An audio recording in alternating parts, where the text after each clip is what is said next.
Assalamualaikum warahmatullahi wabarakatuh. Kali ini penulis ingin bahas soal kalau ada postingan klaim, ya baiknya kita verifikasi sumbernya. Jadi yang terjadi kebanyakan itu adalah ada yang posting mengklaim sumbernya dari sumber ini gitu ya, tapi terus dibiarkan saja, nggak ada yang memverifikasi. Dan ini terjadi di tempat yang viewernya atau subscribernya ribuan, puluhan ribu, ratusan ribu, jutaan. Jadi biasakan untuk mengecek sumber. Biasanya penulis posting topik ini di Kupas 2, tapi ya ternyata banyak kasus seperti ini yang terjadi di Kupas Otomotif, baik dari komentar maupun reply ya. Cukup banyak klaim bahwa ini dikasih sumber informasinya, padahal faktanya enggak begitu. Ya, postingan YouTube juga gitu sih. Ada yang ngomong, oli misalnya Motul itu yang versi mahal itu full sintetik, bahannya bukan lagi mineral. Padahal kalau dicek ya, kita lihat material safety data sheet yang untuk produk Motul itu termasuk cukup lengkap, versi Indonesia pun ada. Kita bisa lihat bahwa yang 5100, yang 7100, bahkan yang 300V factory line itu ada yang bahannya hydrotreat alias grup 2 oli mineral.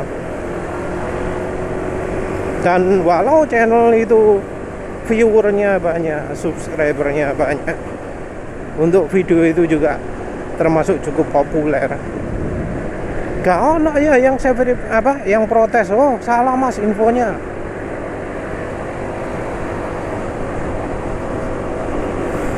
Nyatanya seperti itu ya. Orang Indonesia itu kalau diomongi fakta nggak pernah mencoba memverifikasi buktinya, padahal caranya juga sebenarnya nggak terlalu sulit, cuma butuh sedikit usaha saja ya. Tapi ya boleh, kenapa kok orang Indonesia nggak melakukan. Terus kalau yang contoh komen, ada yang komen soal roto gak tepak sih, karena komenannya di bagian video soal mencampurkan oli mesin dengan sabun cuci piring Sunlight,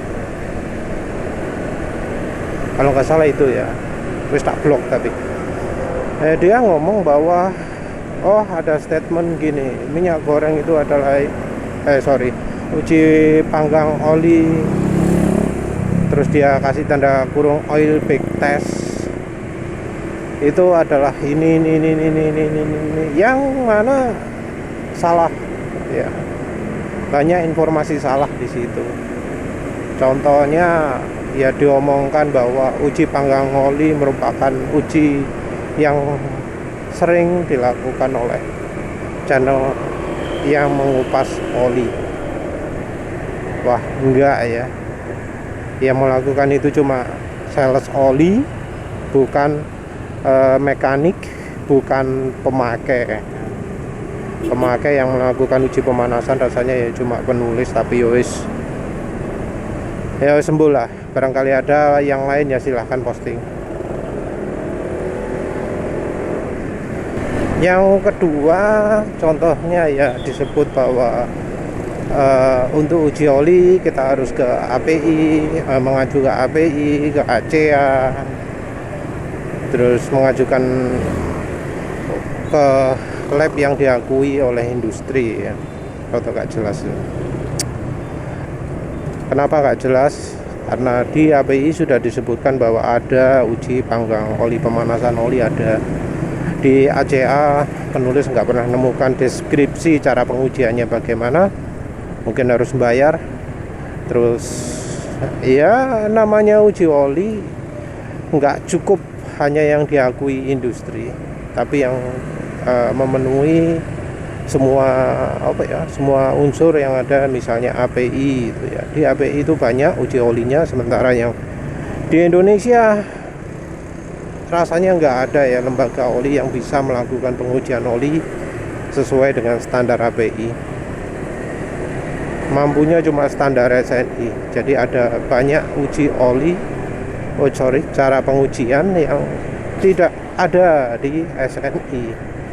Jadi kalau dibilang oli SNI lebih baik, ya belum tentu ya, rasanya juga enggak, karena banyak cara pengujian yang nggak ada. Terus yang paling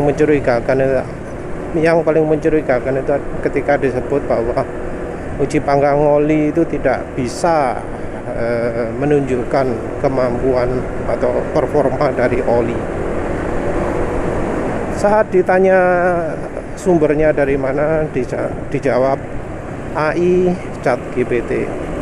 Ketika ditanya kata pertanyaannya apa, dijawab juga.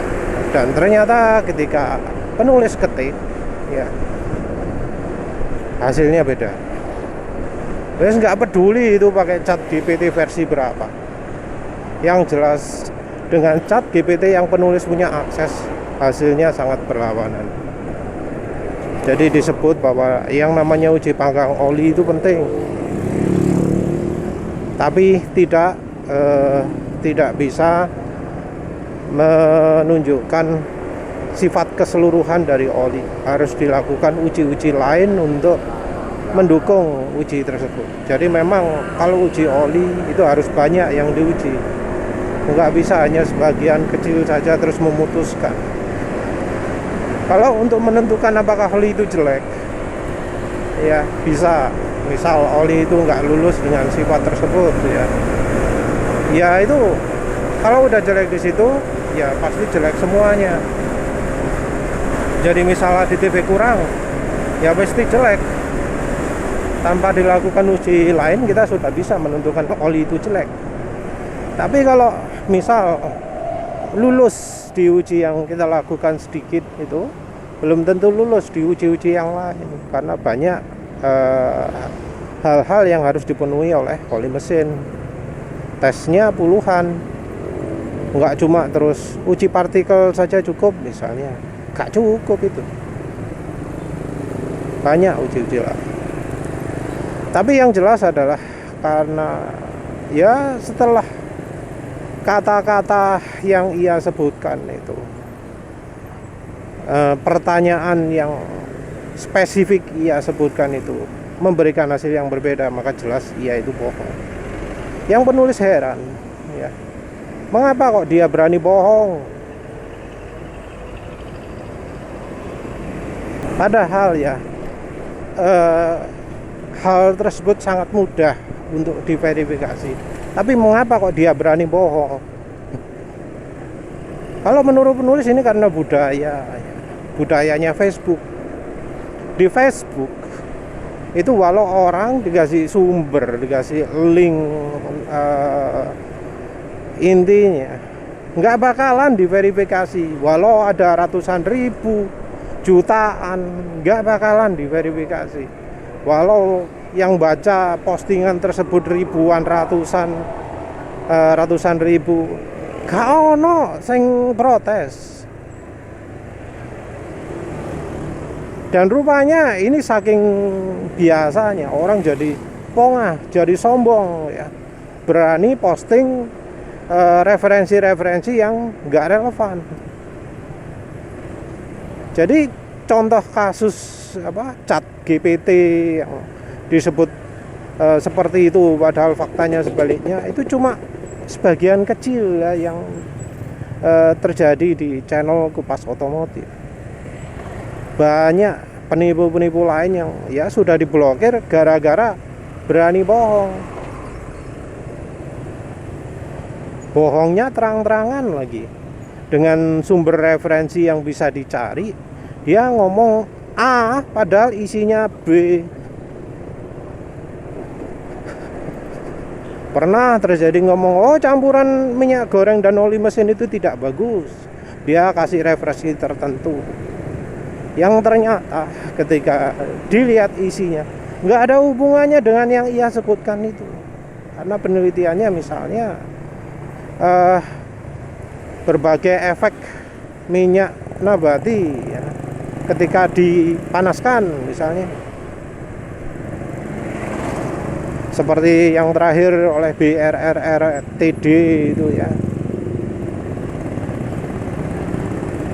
Ada pemirsa yang ngomong, ini loh ada orang yang ngomong referensi ini bisa membuktikan bahwa minyak goreng itu nggak akan tercampur oleh oli mesin. Ketika dibuka referensinya, ya isinya bukan itu. Yang menyampaikan informasi ini bingung ya, kok isinya nggak podo gitu. Jadinya nggak berani ngomong. Jadi banyak sekali ya terjadi ngomong A padahal B. Jadi ngasih referensi tapi isi referensi itu wis gak ono hubungane, asal comot referensinya tapi diomongkan oh ini adalah ini pembuktian ini gitu ya. Nggak sekali dua kali ya mengalami hal itu, sering ya. Bahkan ya sekelas pemilik atau CEO-nya pabrik oli, merek oli, CEO-nya suatu merek oli, mas gampangan ini merek WLT lah, Pak Arif Hidayat kalau nggak salah. Gelarnya apa? Insinyur atau enggak, MSc mungkin ya, pendidikan luar negeri kalau nggak salah. Nah itu dia berani nyebut bahwa oli sintetik itu ada sendiri klasifikasinya di API. Jadi katanya API mengeluarkan sertifikasi SN untuk oli mineral, sertifikasi SN untuk sintetik.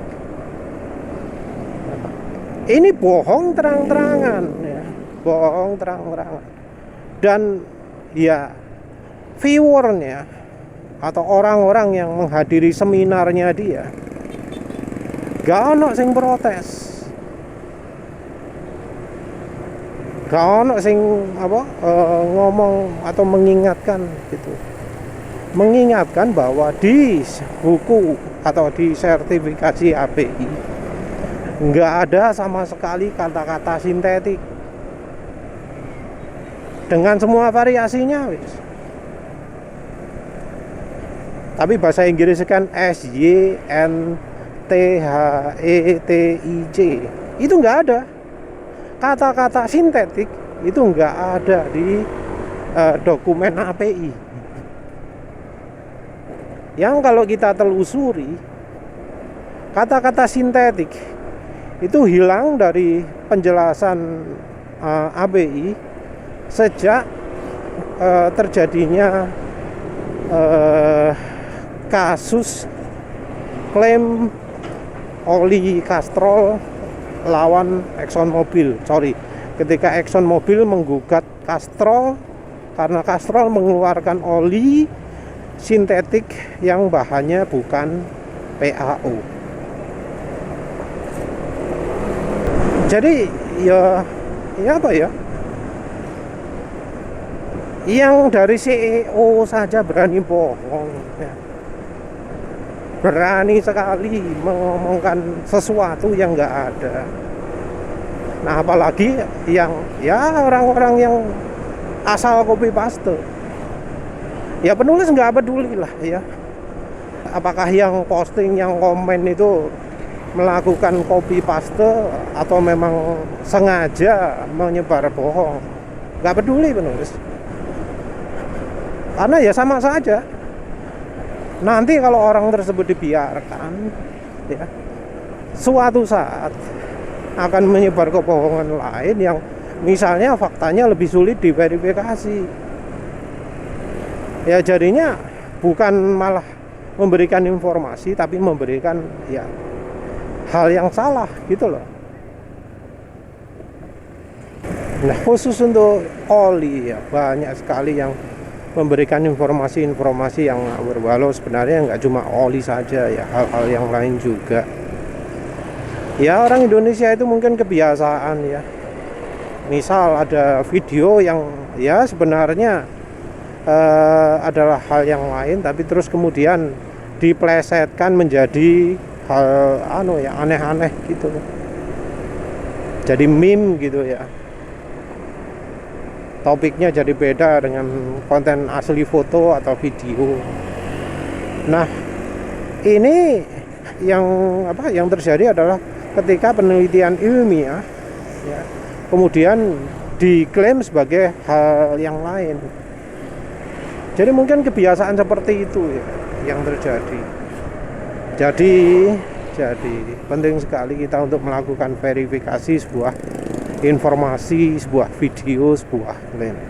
Kalau tahu ada hal yang seperti itu, ya kita wajib lah untuk mengingatkan, untuk memberitahukan, baik yang bikin videonya ataupun yang komentar di dalamnya.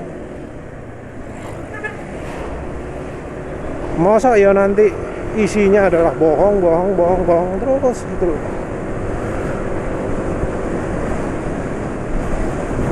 Mau menguntungkan siapa kalau ya oli itu spesifik oli lah, isinya bohong semua. Karena sekarang yang terjadi apa? Oli itu jadi merata, makin jelek semua. Ya salah satunya karena pendidikan yang ngawur yang diberikan oleh LDIC, oleh Bekas, oleh ya penipu-penipu di atasan-atasan, pemimpin-pemimpin dunia oli, baik yang peneliti oli maupun yang konsumennya maupun marketingnya lah ya. Rugi kan, gak ada untungnya. Jadi baiknya kalau ada informasi dicek ya. Ya wis lah, itu saja. Terima kasih sudah menonton. Assalamualaikum warahmatullahi wabarakatuh.